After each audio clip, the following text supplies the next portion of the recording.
Seguidores e seguidoras do canal, tudo bem?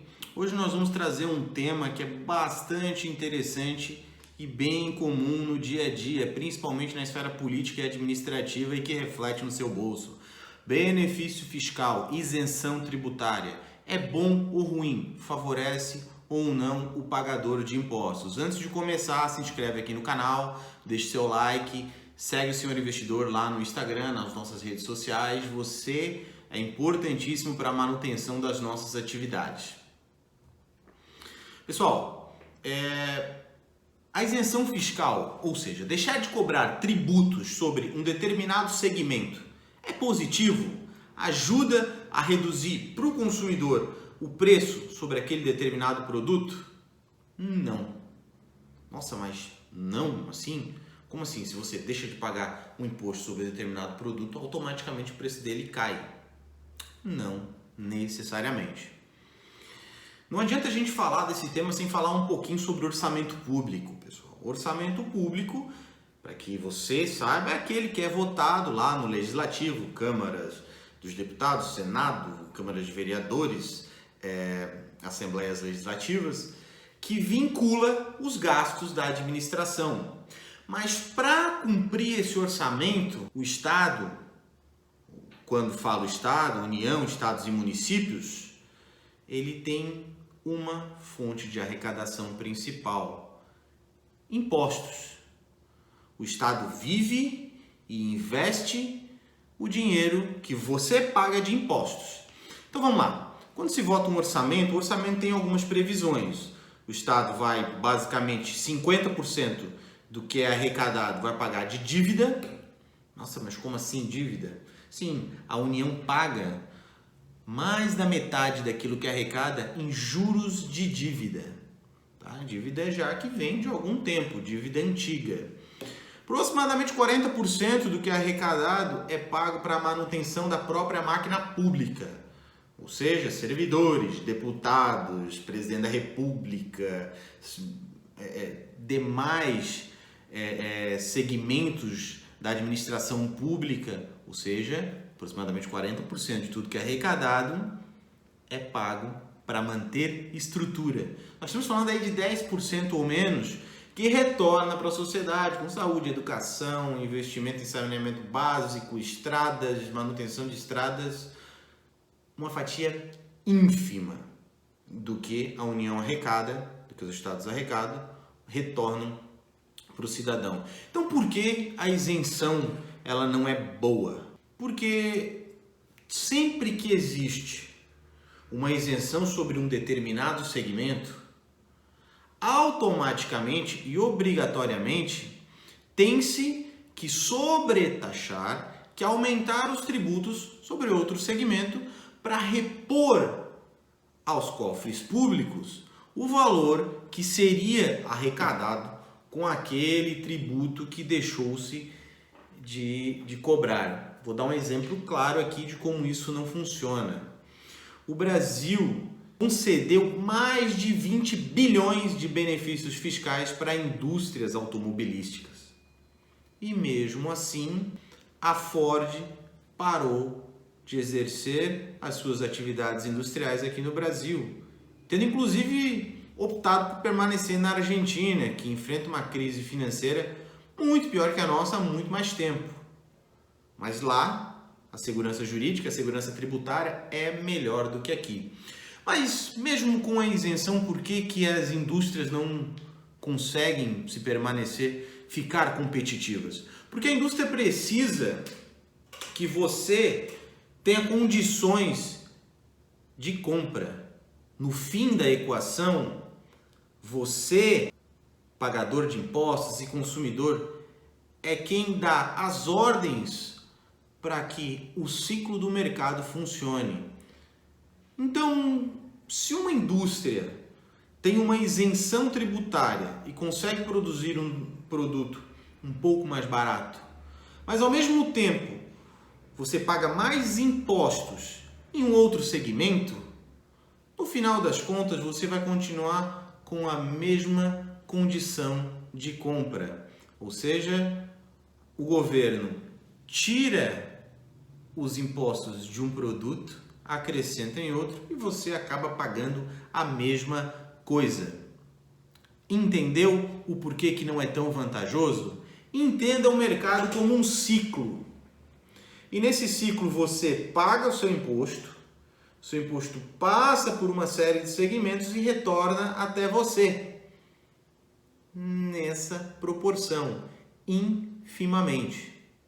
Entendeu? E não importa se o setor de veículos teve uma isenção, se o setor de agronegócio teve uma outra isenção, porque o setor de supermercados, por exemplo, que paga bastante ICMS, pode ter um aumento na carga tributária para recompor o que deixou de ganhar o Estado com aqueles tributos que ele isentou.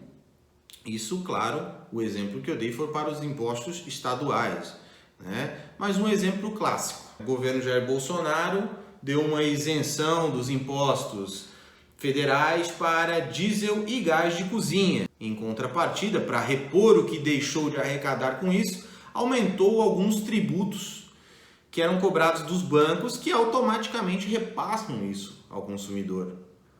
Logo, as pessoas deixaram de pagar no diesel, um exemplo, as transportadoras deixam de pagar no diesel, mas para adquirir uma frota nova de caminhões, tem que pagar um encargo mais alto no banco, porque o banco foi cobrado de maneira mais elevada na sua obrigação tributária. Então, quando se tira de um lado, se coloca em outro. Outro problema clássico do Brasil: isenção fiscal religiosa, isenção fiscal para igrejas, templos religiosos. Já passou do tempo que esses templos religiosos têm que contribuir com a economia, com a administração pública.